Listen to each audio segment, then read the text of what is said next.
Queridas hermanas y hermanos, con el domingo que hoy Dios nos concede vivir, iniciamos un nuevo año litúrgico con el tiempo llamado Adviento. Esta palabra se deriva del latín y significa la llegada de alguien importante a nuestra casa, a nuestra vida. Y todos estamos de acuerdo en que a las personas importantes como los familiares queridos, los grandes amigos, los compadres, los maestros de los hijos, los médicos que nos salvaron la vida, etcétera, no los recibimos así como así, sino más bien preparamos su llegada en casa, aseando y arreglando muy bien el hogar, elaborando algún platillo especial, quizás su favorito, encendiendo velas, esparciendo algún aroma, poniendo algún adorno floral y otros detalles más. Pues de eso se trata el Adviento, de preparar la llegada de Cristo a nuestra vida en dos sentidos. El primero es recordar cómo los profetas y Juan el Bautista anunciaron su nacimiento, cómo la Virgen lo esperó con inmenso amor de madre y cuando llegó el momento, cómo se nos mostró la gracia de Dios con su nacimiento. Este es el primer sentido del Adviento, mirar al pasado, recordar y celebrar su nacimiento, pero el Adviento también tiene que ver con nuestro presente y nuestro futuro. Por eso, su segundo sentido es acercarnos más a Cristo y a su palabra para que cuando llegue en su regreso triunfal y definitivo nos encuentre preparados y listos. En este sentido, el Adviento es un tiempo de espera. Espera que vivieron los profetas antes del nacimiento del Mesías esperado y espera que vivimos nosotros antes de la parusía, es decir, su regreso final. Por eso, en la misa siempre decimos, anunciamos tu muerte, proclamamos tu resurrección. Cuestión del pasado, pero presente, ven Señor Jesús. Pero, ¿cómo podemos preparar la llegada del Mesías? Las lecturas de hoy nos ayudan a entenderlo. En muchas ocasiones nos sorprenden cosas como que en los accidentes automovilísticos uno de los que iban en el auto fallece, mientras que al otro solo le toca un pequeño rasguño. O que durante la pandemia de la pareja que vivía y compartía el mismo hogar, solamente uno sufrió y murió por el COVID, mientras que el otro ni siquiera se contagió. Esto nos enseña que por alguna razón que desconocemos, cada uno tiene su propio momento para morir, separándonos tajantemente de los demás. Y esta separación tajante que se da en esta vida es semejante a la que se puede dar en el juicio final para alcanzar la vida eterna. Las palabras del Evangelio de hoy son muy claras. De dos hombres que estén en el campo, uno será llevado y el otro dejado. De dos mujeres que estén juntas moliendo trigo, una será tomada y la otra dejada. Esto significa que no por estar haciendo lo mismo o por estar en el mismo lugar o muy cerca de la otra persona, ambas tendrán el mismo final.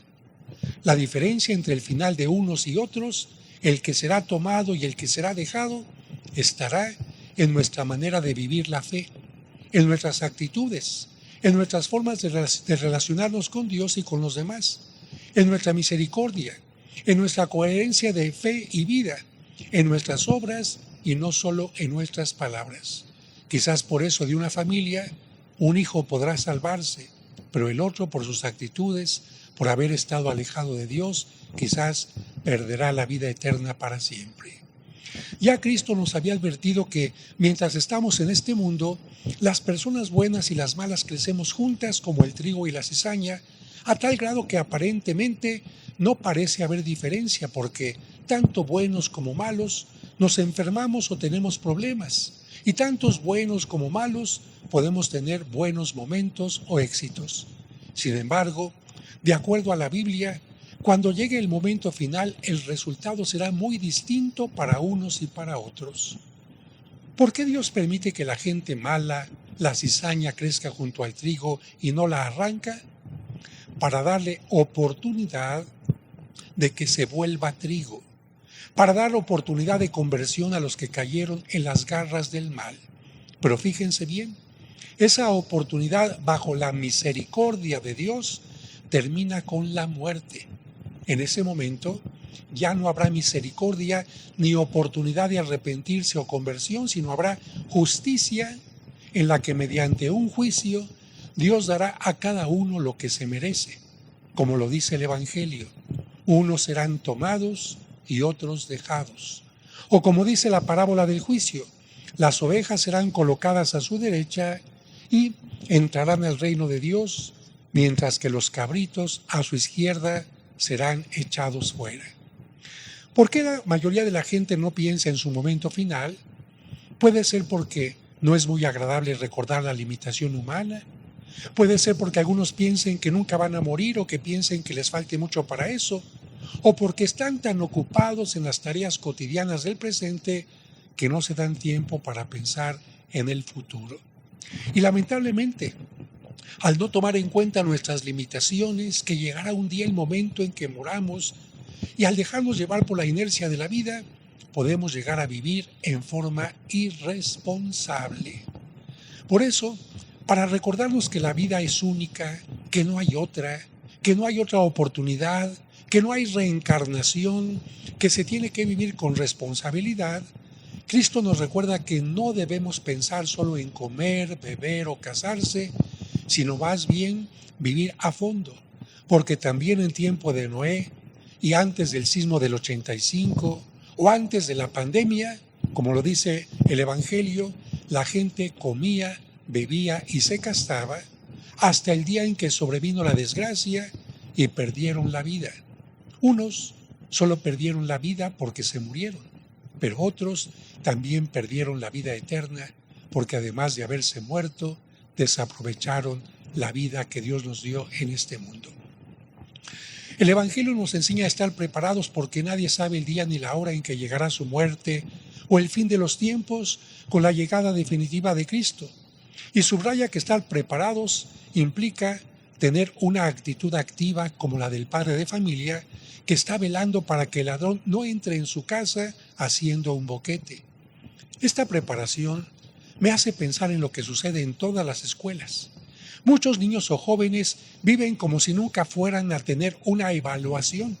Se la pasan solo divirtiéndose, jugando, pasándola bien, hasta que de improviso el maestro les dice que habrá examen.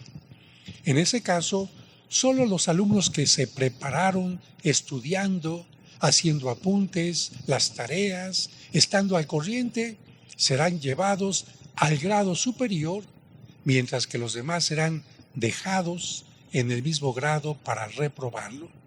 Y así como en el caso de los estudiantes que desean saber de qué tratará el examen para que puedan recurrir a la guía de estudio o programa anual, también los cristianos podemos saber en qué consistirá el examen que Dios nos hará.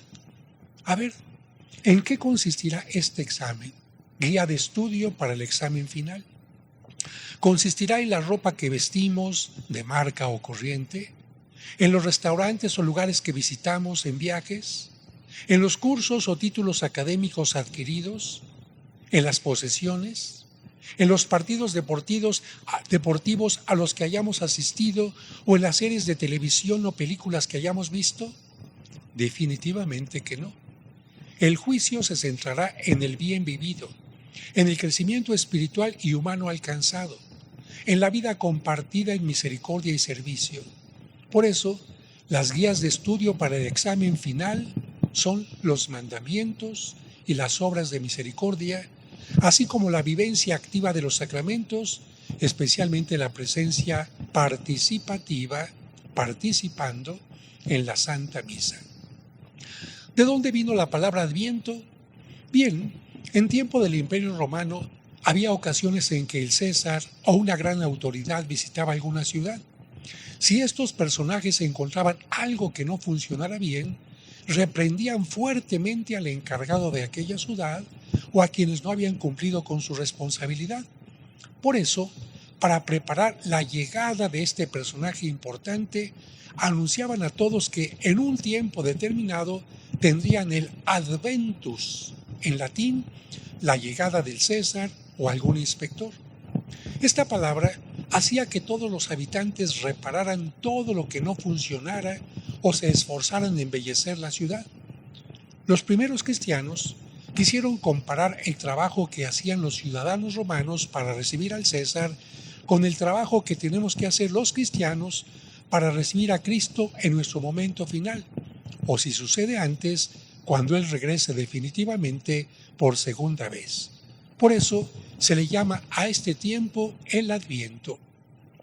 En esta temporada del año litúrgico, cada uno debemos preguntarnos, ¿qué no estoy haciendo bien o qué no está funcionando en mi vida? Así, podremos comenzar a reparar las fallas y también podemos preguntarnos, ¿qué puedo hacer para mejorar? Si lo hacemos, no solo mejoraremos nuestra vida, sino también estaremos preparando el reino de Dios.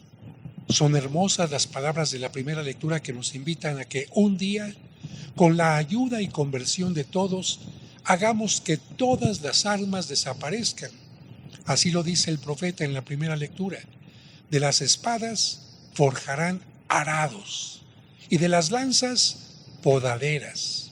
Ya no alzará la espada pueblo contra pueblo, ya no se adiestrarán para la guerra. Por eso, con la esperanza de un mundo siempre mejor, le decimos a Cristo, Maranatá, que significa, ven Señor Jesús. Y ahora, en un momento de silencio, cada uno piense en qué puede cambiar, en qué puede mejorar.